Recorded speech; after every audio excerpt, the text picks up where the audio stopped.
皆さんこんにちは。今日は地経学インサイト特別編として、岸田政権の外交対外政策安全保障分野を振り返るというテーマでお送りしたいと思います。私は、API プレジデント、そして国際文化会館常務理事の、神保です。今日は、細谷雄一 API 研究主幹と我らが鈴木和人地経学研究所所長をお迎えして特別編ということでお送りしたいと思います。実は私岸田総理が今度の総裁選に出馬をしないということを受けて、あるテレビでですね、岸田政権全体の外交政策何点をつけますかと聞かれて、私はあえてですね、85点という高得点をつけたということになります。で、岸田政権、実はプロ筋といいますか、この外交対外政策を日々分析している方々からは実はとても評価が高い。それだけ多くの成果を成し遂げたということで、今日はその話もしていきたいと思うんですけれども、簡単に振り返ってみて私がなぜ85点をつけたかというと、やはり戦後いろいろな総理がいる中と比較してもですね、岸田政権の外交安全保障分野で政策決定を成し遂げたことというのは大変意義が大きいと思っているからです。で、中でもこの安全保障政策の戦後大転換と言っていいと思うんですけれども、この新しい国家安全保障戦略の中で防衛力の抜本的強化、そして防衛費を2% 水準に伸ばすという、この戦後では考えられなかった水準まで引き上げたことと、反撃能力というですね、この防衛政策の中ではですね、極めてこの異例の新しい政策の導入というものを決めたということは大きかったと思いますし、そして22年2月にはですね、ロシアがウクライナを侵略したわけですけれども、それまでの対ロシア政策を大転換させて、G7 の結束を重視し、NATO との関係を強化した。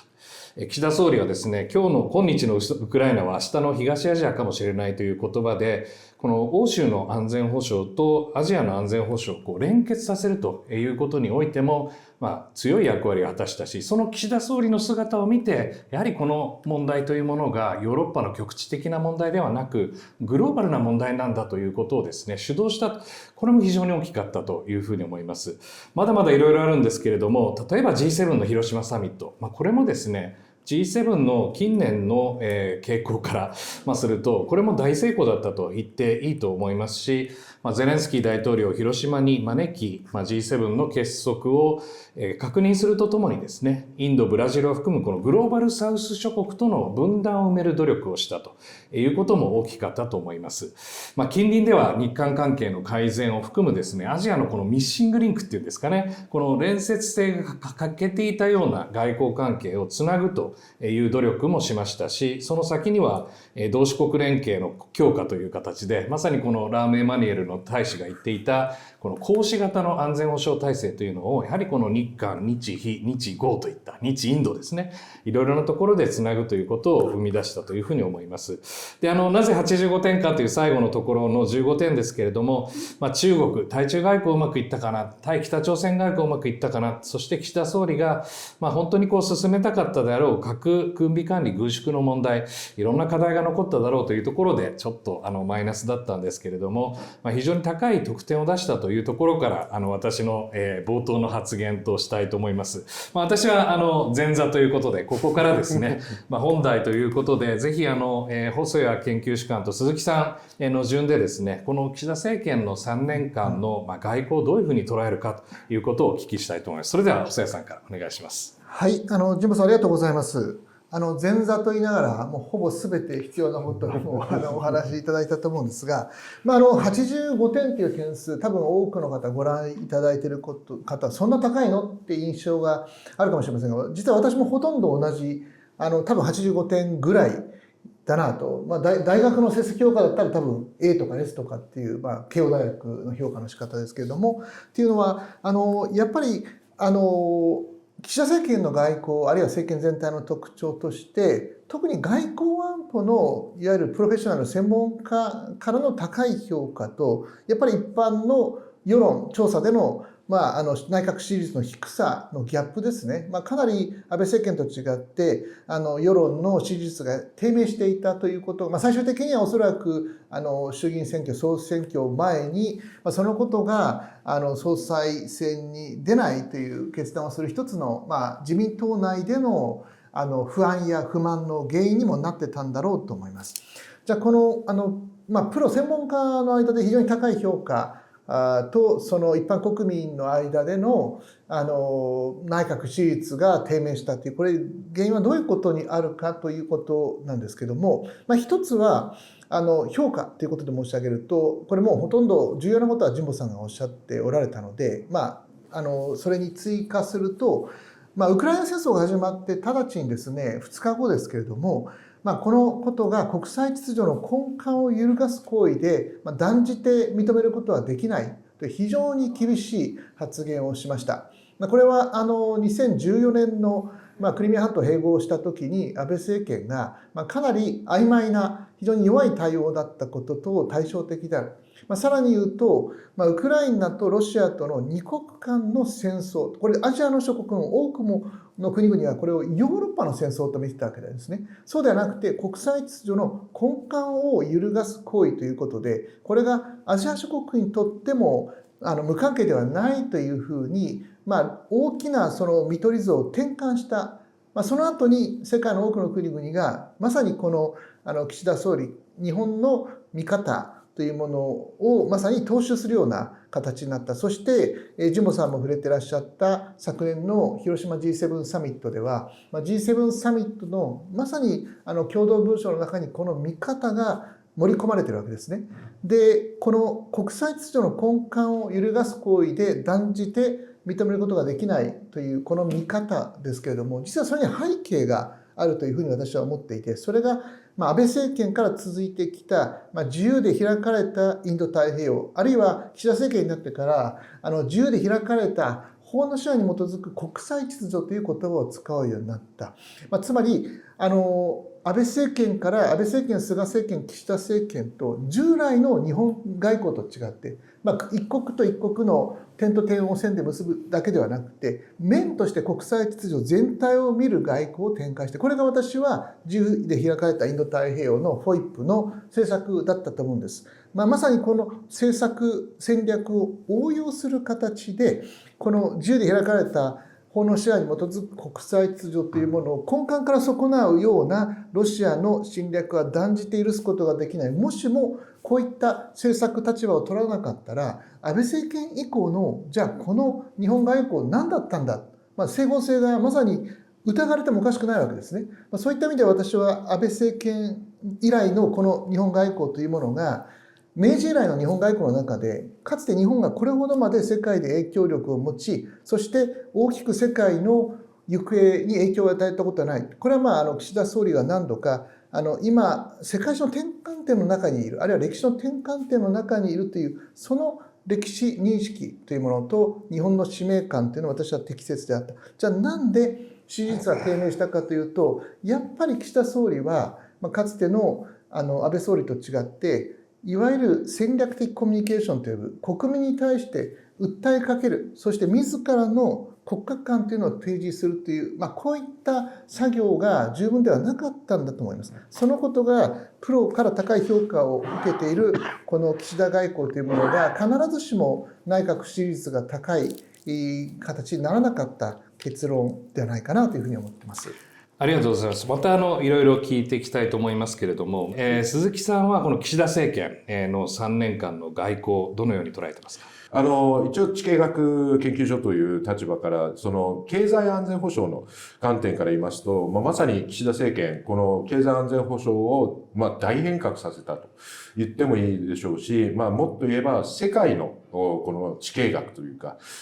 ジオエコノミクスの構造を変えた政権だったと言っても過言ではないのかなというふうに思っています。その第一にはやはり2022年の5月に採択された経済安全保障推進法がありますし、またそれに伴ってですね、当時当選3回の小林鷹之議員を大臣として任命するという、かなり大胆な人事を行って、かなりこの分野においてですね、この活性化をさせる。また、先ほど細谷さんの方からも戦略的コミュニケーションという言葉が出ましたけれども、やはり世界に向けて発信すると。小林さん大変英語も上手ですし、そういった能力の長けている、そういうところも買って、やはりこうした人事を行ったんだろうという意味では、ある種大胆で、かつ非常に戦略的な人事の配置だったのではないかなというふうに思います。その意味で、この経済安保推進法ができたことで、世界からですね、やはり日本がなぜこんなことができたのか、そして日本がなぜ、日本がどのようにこの経済安全保障を進めていっているのかということの、ある種モデル、世界における先駆けを、演じるというか、それを提供することができるようになったということ。で、この背景には、やはり、先ほど、これも細谷さんおっしゃったことですけれども、岸田政権、岸田首相自身が持っていた、国際秩序に対する感覚というのがあったんだろうと思います。アメリカが、特にトランプ政権以降ですね、よりアメリカファーストになり、そして、WTO のルールを無視した形で、自国の利益を守る、保護主義的だと言われるような、そういう政策を取る中で、このままでは世界秩序が非常に不安定になってしまう。安心した貿易、安全な投資ができなくなる時代が来ると。こういう、まさに世界史的なこの転換点にあるという自覚の中で、経済安保は何としても推進しなければいけないという政策的なプライオリティをつけたという点は非常に高く評価されるべきではないかというふうに思います。で、こうしたやはりルールに基づく国際秩序ということが、やはりこれからのこの国際社会においてどのように変わっていくのか、特に今年11月にアメリカ大統領選があり、で、場合によってはまたトランプ氏がこの大統領に返り咲くという可能性がある中で、こうしたルールに基づく国際秩序をとにかく、ある種愚直に語り続けるということは、一定の意味があったんじゃないかというふうに私は思っているので、その意味では、点数とすれば85点に、ちょっとプラスのおまけをして87点ぐらいはそこまでいくんじゃないかなっていうような印象で見ています。はい、ありがとうございました。この冒頭の3人がですね、あまりに、岸田政権の外交を褒めているので、視聴者の皆さん、眉を潜めている方もいらっしゃるかもしれないということですけれども、やはり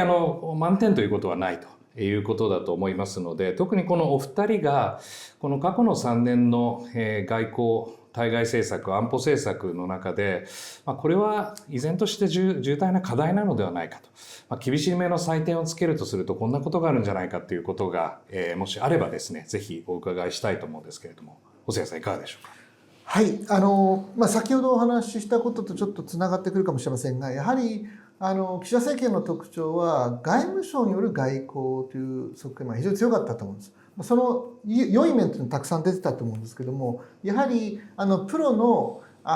まさに政策コミュニティと一般の人たちの間に非常に大きな乖離が出てしまったと。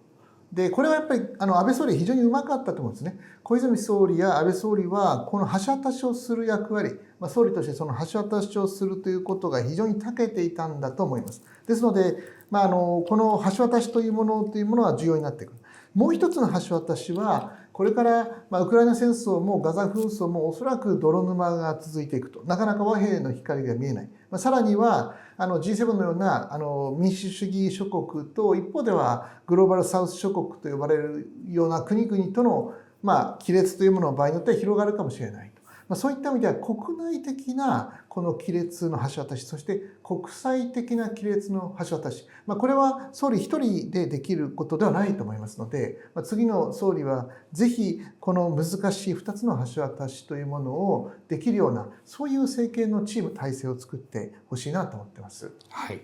同じ質問を鈴木さんにも伺いたいと思います。この過去の3年を振り返ってみて、これが課題だということがあればぜひ教えてください。はい。やはり先ほど神保さんも少し触れられたやっぱり対中外交、これが一番の課題なんじゃないかなというふうに思います。経済安保の問題にしてもですね、やっぱり中国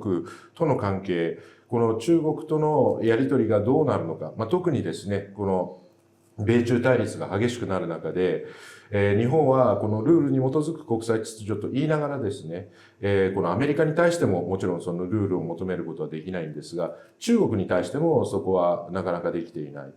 それは例えば中国は CPTPP への参加を一応表明しているわけですけれども、そういった糸口からこの対中関係の中でですね、このルールに基づくこの貿易秩序ですとか、経済秩序というものを作っていくということもできたであろうし、また今日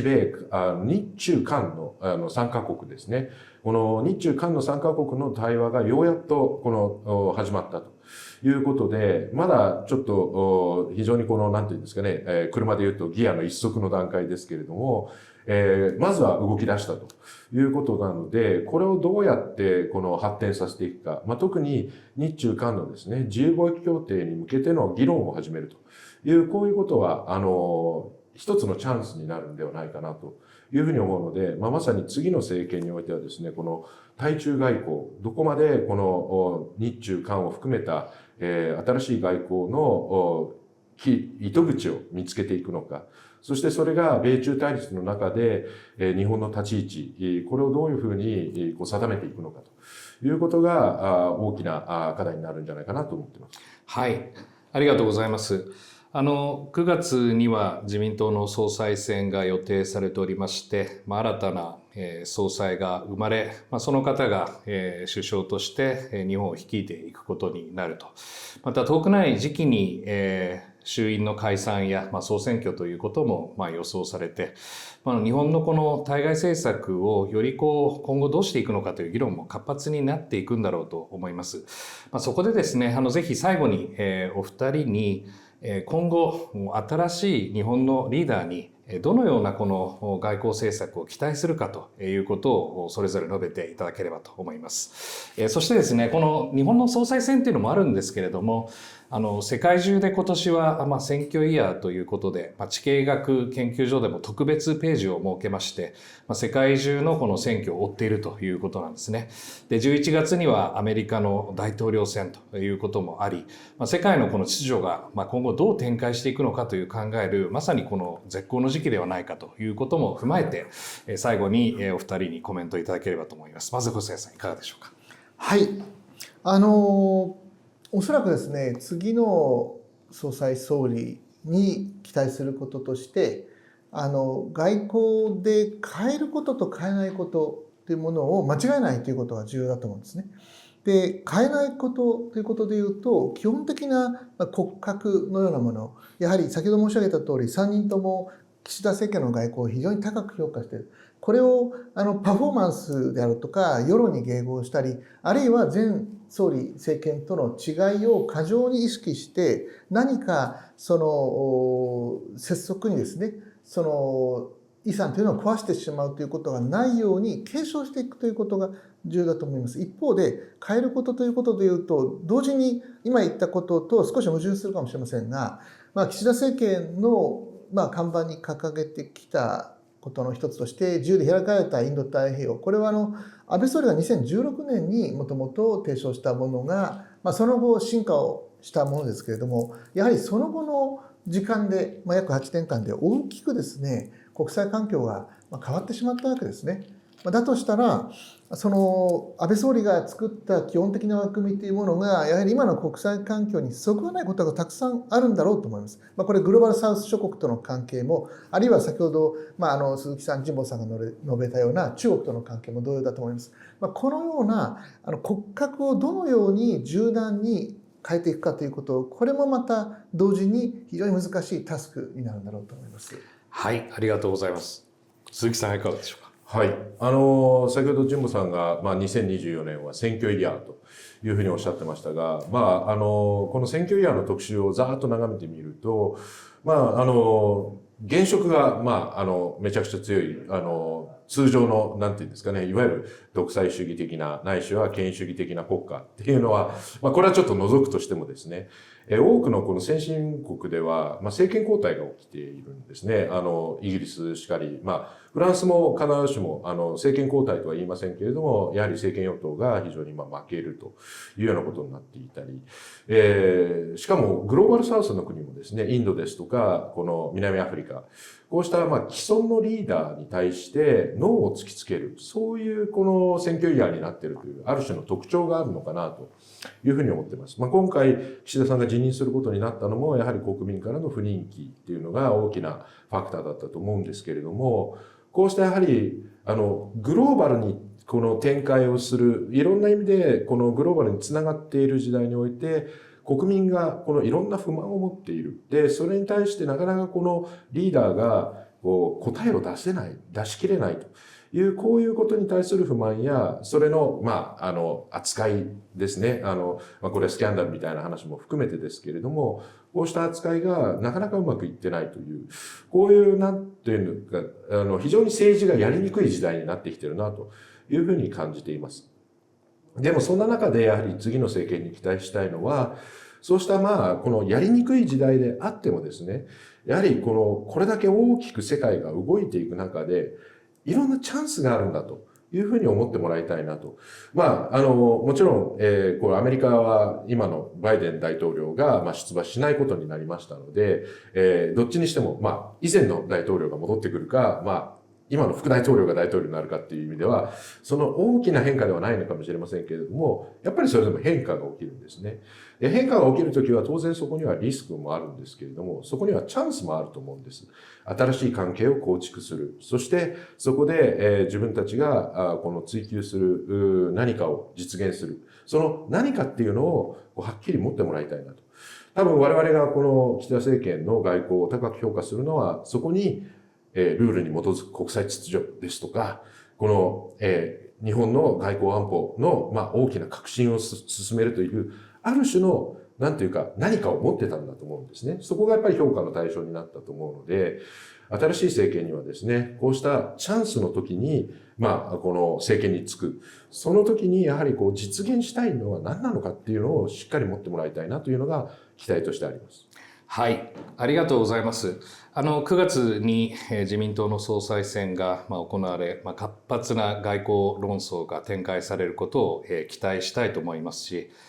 次の総裁は次の首相ということですから、新しい政権を外交安全保障分野でもぜひ引っ張っていただきたいと思います。ただその先にある総選挙ということを考えると、これは自民党だけの問題ではなくて、野党を含む国民全体がこの外交をどう考えるかというより広い問題になってくるというふうに思います。つまりこの超党派で確認すべき外交安全保障の原則とは何なのかということがブレるとですね、例えばこれから防衛費5年間で43兆円、そこだけでとどまらず、さらに2027年以降の安全保障をどうするのかという時の負担を国民がどのように担っていくのかということが理解が深まらないまま進めてしまうと、またリセットを起こしてしまうということを繰り返すということになってしまいます。で、おそらくこの大事な議論が大事だということは、やはりこの超党派いろいろなこの立場を超えて、鈴木さんがおっしゃった通り、この日本がしかも守らなければいけない原則や国際秩序で進むべき方向やそのチャンスとは何なのかということについて、幅広いこの意識を深めるということが大変重要だということを今日の皆さんの議論を通じて考えた次第です。本日は、地経学インサイト特別編ということで、岸田政権の3年間の成果とその課題を振り返るというセッション、定談を行いました。ぜひ視聴者の皆さんが、今後の日本の外交安全保障政策の行く末をですね、考える視座として見ていただければ幸いと考えております。本日はどうもありがとうございました。極が伸びて右派の意向を飲まないといけないというのは、実はこれ先ほどレオさんもお話した2019年の緑の党が新調した時と逆のベクトルなんですね。ですので今後の日程としてはおそらく